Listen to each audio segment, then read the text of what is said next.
We suddenly have a game. I know, right? Cowboys beating the Packers 16-13. It's halftime. Dave Lane, Donovan Lewis here for the halftime HSO segment on all streaming platforms. So thank you for joining us. Davey, give me your impressions of the first half, man. Well, the biggest news right now is not only the Cowboys are covering, they're leading, which means both Corby and I will go 0-10 in picks with friends. If the Cowboys don't cover. God, that'd be great.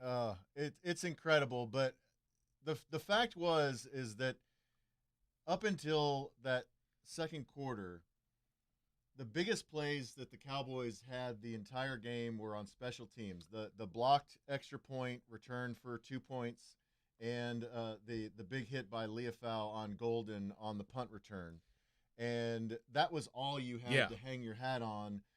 The Cowboys had ill-timed penalties. They had the wuss out on the going for it deep in their own territory on fourth down. They had a give-up draw play to Hunter Lipke on a 3rd and long in their own territory. They just weren't doing anything. And then suddenly they have the long drive. They get some effective runs, and then they find Pickens. And that catch on the sidelines to Pickens, it seems like that has really ignited everything. Yeah, no, it feels that way. And you look at the stats, man. You look at Cowboys 0 for 3 on third down, Green Bay 4 of 6. You look at the statistics, you're thinking, man, Green Bay's dominating this game, and that's what we thought.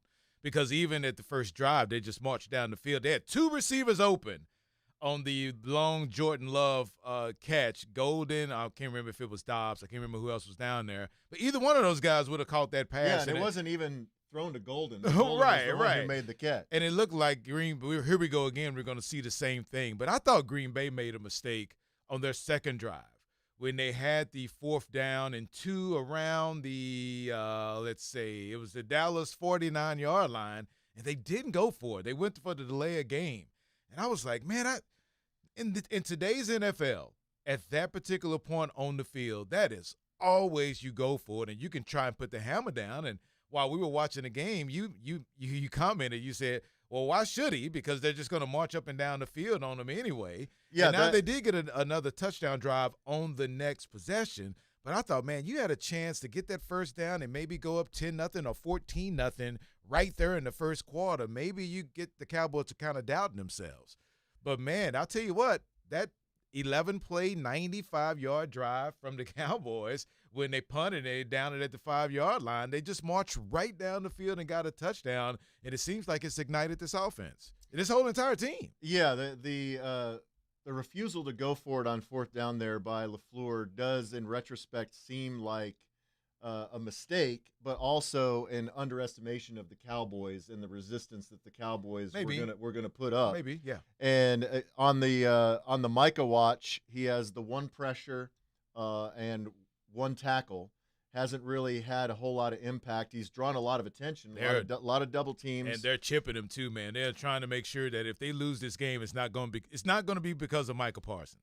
Yeah, but on the flip side, James Houston makes a very Micah-like play with the strip sack and the recovery that gets them that second touchdown right before the half, and incredibly, the Cowboys are up by 3.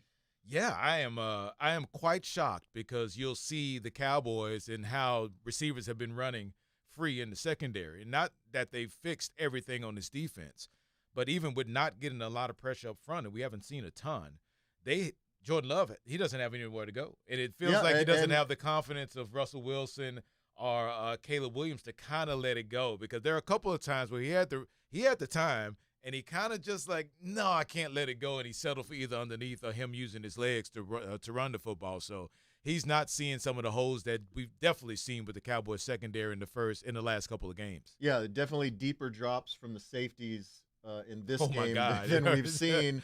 But now they're going to have to play the second half without Malik Hooker, who evidently has some kind of turf toe, some kind of toe injury that's going to keep him out most likely for the rest of this game, and who knows how much longer after that. No, you're right. So Cowboys, man, they are looking pretty good on offense. I didn't expect them to have those 2 touchdowns. Well, the 1 touchdown drive for sure, and the other one taking advantage of the turnover from James Houston, the first play to get that. But how surprised were you that it was a Dak quarterback draw to get the first touchdown for the Cowboys. Yeah, I mean, it was very old school Dak, and it was set up perfectly. It's kind of like the Jackson Dart touchdown, a little bit shorter. You know, it was only from like the 4, but he did set up the block perfectly, and he looks fired up. I mean, you know, he did get that one hit from Micah, and you know, it looked like they kind of exchanged some glances there. Right. And you know that this means a lot to him, just as it means a lot to Micah, and it's going to be a fascinating second half. I really had very low expectations for the entertainment value of this game, but it seems like we're in for a good one. Hell, even after the first quarter, I think we all had reservations about how entertaining this game would be, and the Cowboys woke up offensively, played better defensively. They are not allowing them to run at all, and we thought Green Bay wanted to say, hey, let's establish the run, but they're averaging just a little over 2 yards an attempt. Josh Jacobs only 8 carries for 16 yards. Jordan Love has 172 yards on his 19 attempts and 14 completions. Sacked the one time, of course, with the sack fumble from James Houston.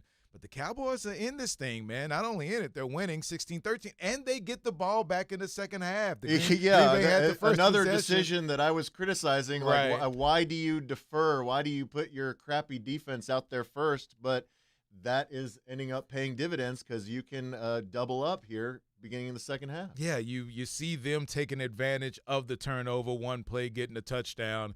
And defensively, it looks like they're not getting a ton of pressure. I saw it in the last couple of possessions for Green Bay.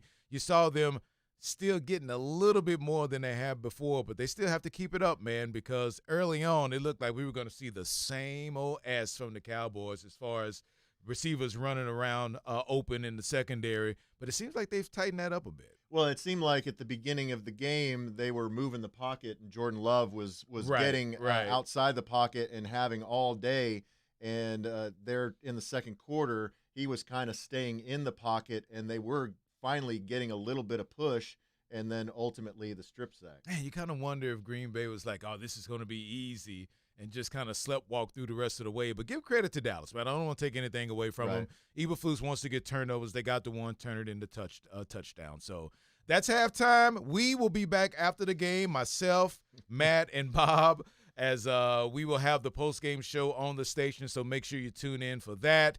And thank you for tuning in to myself and Davey.